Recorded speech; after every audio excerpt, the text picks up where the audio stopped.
So Christy, you were talking about the foods that we eat and how they're grown.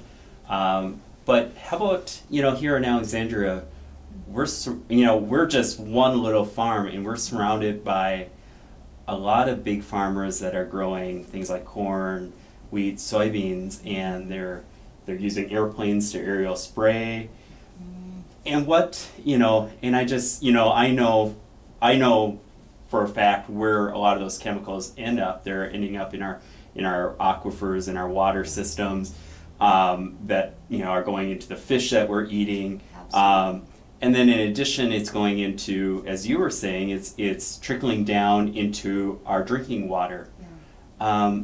That seems like a real dangerous blend. It's alarming. I think one of the eye-openers I had for our area, I see a lot of farmers. There's no question. I would say my experience in having patients come in over these 15 years and seeing the high level of neurologic symptoms, paresthesias or numbness type feelings, actual onset of dementia, diagnoses like Parkinsonianism.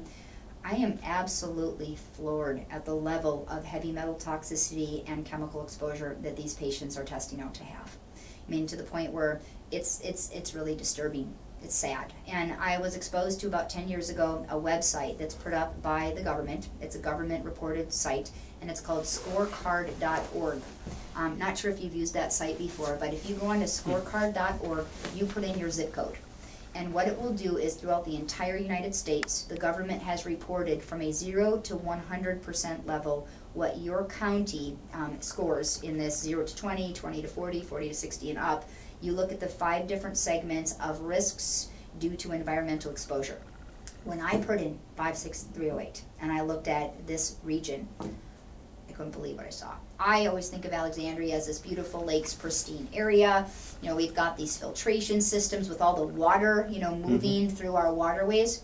I could not believe that when looking at some of the highest level of reproductive toxicity, industrial exposures, we're in the 80 to 100% toxic risk. We weren't at the bottom, we were at the top.